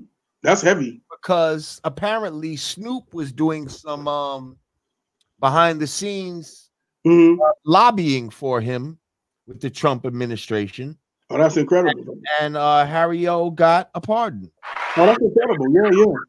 He's a good guy. Do you know Harry O? Have you ever met him? I've met him back in the day. I don't know him because when they were first starting Death Row, I met him through passing, but then he got incarcerated. So yeah. But yeah, it's a good guy though. I mean, nobody, to me, Harry O is the kind of a guy that was to me like a gangster, but like how Eric was. Like he believed in like supporting the talent. Because early days he backed Denzel. You know what I'm saying? He backed all kind of people in the early days, and he bankrolled that label just on the strength. Basically, it was his money. Well, yes, that he backed Denzel. Who? Yeah, because he did. Then are you talking about? What you talking about? Denzel Washington. He backed him on a play. Really? Yeah, Harry O. back. I want to say it's Checkmates. Remember Checkmates? Yeah, that was funded by Harry O. Yeah. Really? Yeah, Checkmates was funded by Harry O. Yeah. I was a play that Denzel Washington did. There you go. That's it. Very interesting. That's a good guy. That's a good dude, man. Like, far as like, because you got to realize that was risky to do Death Row. It wasn't risky in a sense with Dre, far as you could see some guarantees, but it's the embryo stages of hip hop. It could work or not work. It only is brilliant. You got to realize, Jamar, it's only brilliant because it worked. You know what I'm saying? It could have not ever worked, and then it would be like, oh yeah, money gone, which was his money. You know what I mean? So just think of it in terms of that. That's why I say he really backed the talent, with his own money. He put his money where his mouth was. That was his money that he put up. That wasn't record company money. He put up that money, So, just bringing things up to right now. Okay. Ask you a current question that I think I'm gonna start asking a lot of my guests. Okay. And that question is, vaccine or no vaccine? No vaccine for me. And I will tell your listeners this. The reason why I say it is because one thing is not proven, and from what my research shows is that it takes years to create a vaccine that's guaranteed to work how you need it to work, far as it being healthy for you to actually not stop the virus. I promote that, build your immune system up. Get out there, get you some vitamin D, get your garlic up, get your turmeric up, get your green, get all your veggies up, and build your immune system up, protect yourself. As Black folks, I will say that, you know what I mean? So I don't care what you eat, put green in your system, put turmeric in your system, garlic, get you some sunshine, or take your vitamin D pills, have all your vitamins on point, you know what I mean? So that's what I promote. I don't promote like going to take something that's an experimental drug that may not even work. See, the research, here's the thing about the research. What the research is telling you that it could work and it couldn't work. So why would you shoot something up in your arm that might not ever work? That might not work for you, And then they still say, oh, well, it doesn't get rid of the virus, but you still got to protect yourself. Well, we all need to be promoting having a healthy immune system then. We don't need to be promoting like some experimental drug that's shooting us up like the Tuskegee experiment. We don't need to, no, I'm not doing that. You know what I mean?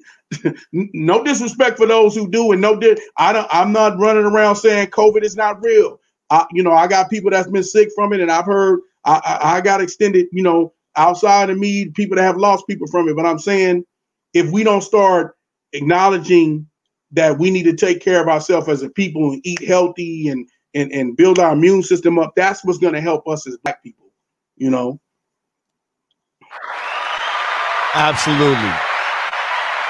Another thing people need to understand is that if you do get the shot, you still got to wear the mask. That's right. So that means it's not proven. That's to stop you from getting the motherfucking COVID. Okay. Like, listen, how you gonna sell that? So how you gonna sell that? Just tell me, Jamar, how you gonna sell that to me? If you're telling me I still got to do the same thing, so why you sticking an experiment needle in my arm? The line gets moved every fucking day. The shit. I like that.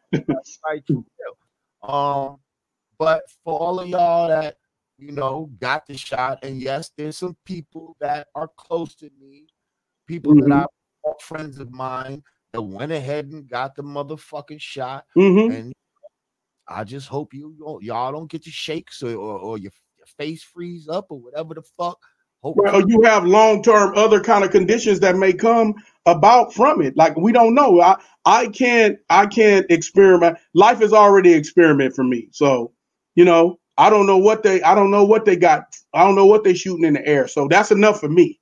I don't need to purposely go down to some medical place and get shot in my arm or something that's gonna make me sick 5 years from now. I don't know what you're putting in my body.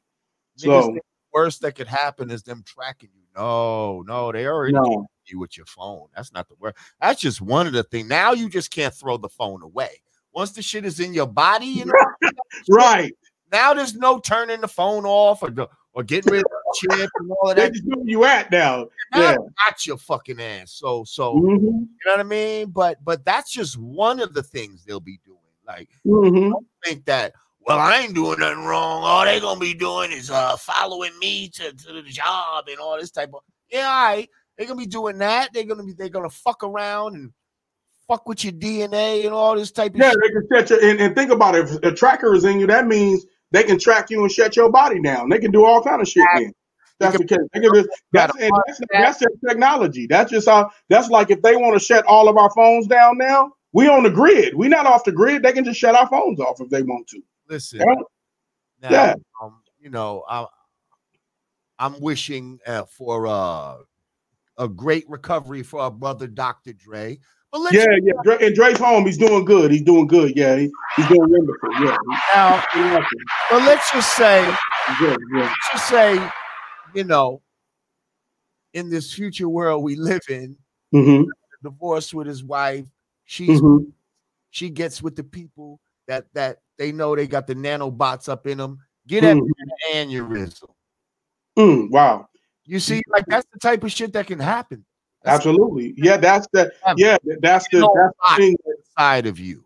That's the thing that we don't know about anything when you're talking about the powers that be trying to give you something or force something on you or trying to say, take this or take that you don't have real knowledge of.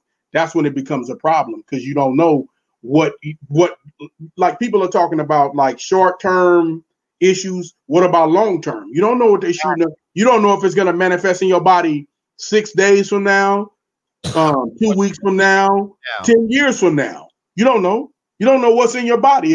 If you can't tell me what's in that, like I don't want no parts of it. All now you come from the era where we was all using that goddamn Johnson's baby powder. Nobody thought nothing was wrong with that. That was just baby powder.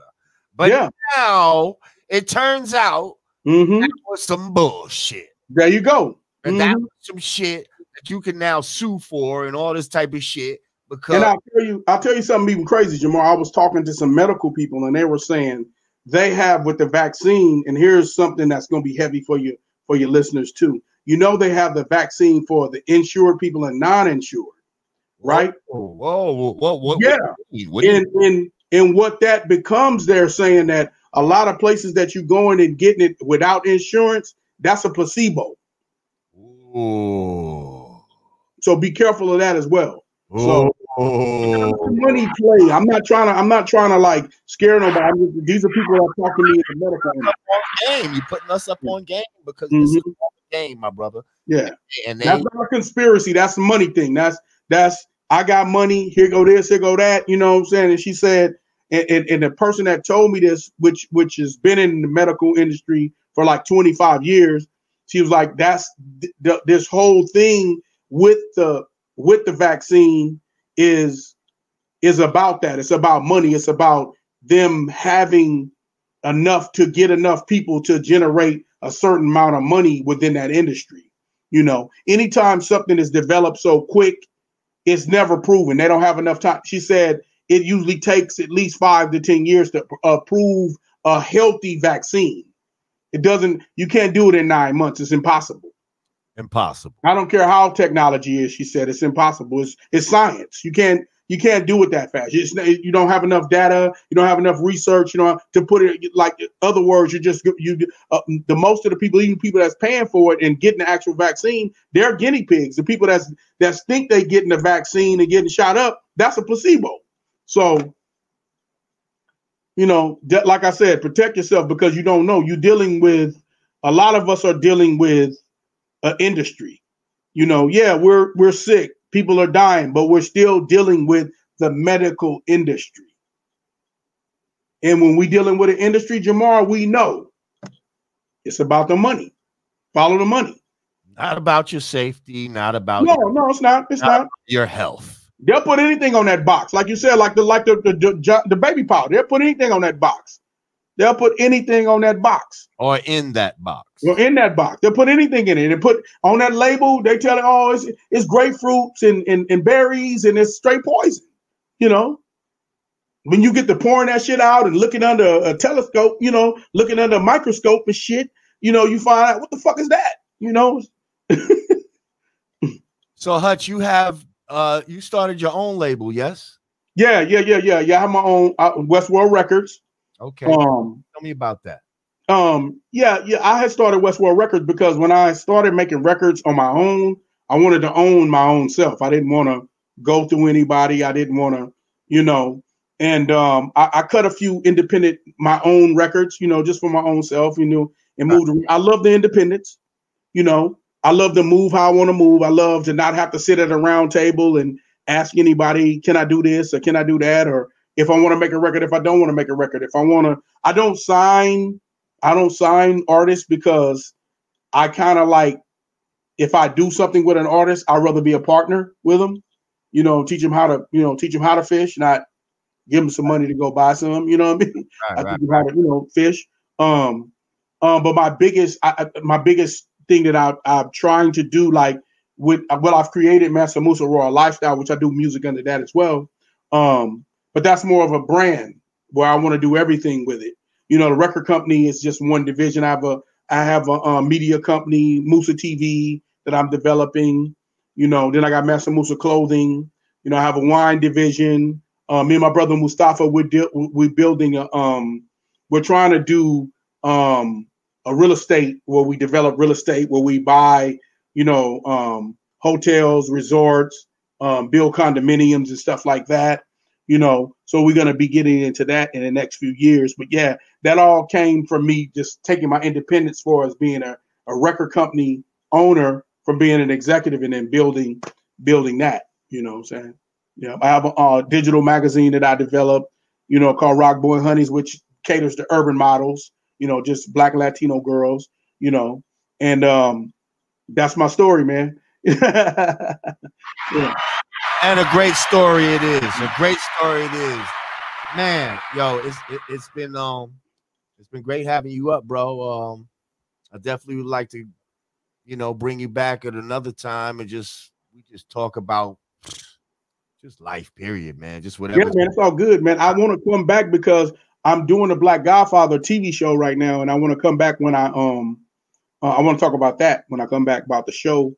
We're going back. We're gonna start filming the first season in February. What's it? So Black Godfather, what is it? Tell the Black Godfather is about a powerful Black family that actually what happens is I play a character called Cornelius Blackwell, which I inherited my father's business, but I also inherited his ties to the Black Mafia.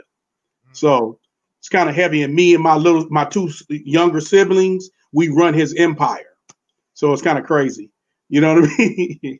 It meant my cousin that was raised with me as a character. He's like he took the chair of my father held in the Black Mafia, and I run his corporation. So me and him kind of like, he's like the dark child, and I'm like the corporate, but I'm just as dark as him, sometimes even darker. So it's kind of like we bridge, and we come from, the cool thing you're going to like about the Black Godfather, we come from a very wealthy, it begins as us being wealthy. Right. You know what I mean? From street, we got street power and we got corporate power. Like we own internet companies, sports agencies, all that. It's a really dope concept that's written. It's written and it's produced by me and my man Xavier Davis, the DIA Films, man. And you know, we excited, you know, and I'm gonna launch my network, Musa TV, with that show. So it's gonna come on my own streaming network too as well. So yeah. Congratulations on that. Thank you. Thank you. Where can people reach out to you at? You on IG, Twitter? Yeah, and you can reach me at Instagram, Mansa Musa Royal on Instagram. You can also meet Co187 on Twitter, COLD 187UM on Twitter. And that's where you get me. And then if you guys want to follow, follow my clothing line is just launched, MansaMusaRoyalty.com. I got everything. It's a unisex line. You know, I have everything from sweatsuits, dresses, tennis shoes, and then if you want to check out the magazine, if any of you players out there want to check out the Hot Honeys, we got go on my Instagram, and that's Rockborn Honeys magazine on IG, and then the magazine will be launching next month as well. So yeah, that's what's up. Hey, yo, Hutch. Musa. My brother Jamar, man. What's up, man? I'll definitely be back. This was definitely fun, man. Like and I love the show, man. And everybody definitely support, what I'm saying, the Godcast, you know what I mean? Support this. This is one of them real ones. Yes, sir. And I don't want to see you up at that other guy's channel up there. Who that? Who you talking about? The white guy. Oh, that's good night. That's good night. Love him like a play cousin, but can't do it no more. Okay. No disrespect. Love him like a play cousin, but I don't. I don't. One thing I don't do nobody that one disrespect nobody like that. You know what I'm saying? That I have a problem with that part. You know what I mean? Like everybody that's black like me and you should have a problem with that part. When you disrespect a minister, don't do that. Right. That's not healthy. And then that's like pork. That's not healthy.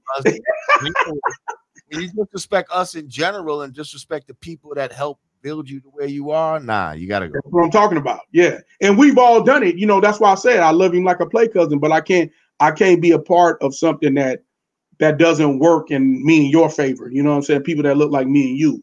I don't like it. Here's the thing. I will do all kind of shows with my pedigree as an entertainer, as a producer, producing all these artists that are, legendary artists. But I don't like to do a show because I made my career off of making music. I don't want to do all this shit slinging shows and stuff like that. That's no disrespect to people who want to get on there and slang shit. I get it. It's just not me no more.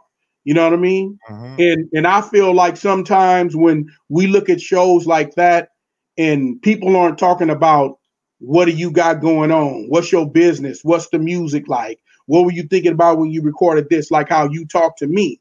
I don't think that's healthy for any of us because who are we enlightening? Who are we enlightening? We just slanging shit around like, like the National Enquirer, I guess. I don't want to be a guy like that anymore. My growth doesn't allow me to do that anymore, so. Bravo to that. Well, bro, I'm gonna let you go. I appreciate you coming through. And yes, you have a VIP pass to the Godcast. and come by anytime, brother. And you know, I love you, brother. You know that, man. Always respect, man. I don't know if you've been watching the comments, but people really happy that you came that you came on here. Well, I'm glad, man. I'm glad to be here, and I'll be back. Tell everybody I'll be back, man. I'm here. I ain't going nowhere. I got plans to keep nurturing my family, love on my queen, and raise my grandchildren, man. That's it, man. I'll be here, man. More music, more movies, more TV shows, more everything that's for our culture. You know what I mean? As long as I can do it, man. Long as God keep blessing me, man, and keep me 10 toes down, I'll be here for you, man. Hey, much love, bro. Ladies and gentlemen, Mansa Musa, a.k.a. Code 187. Big Hutch. Good luck, brother. Thank you, bro. I love you, bro.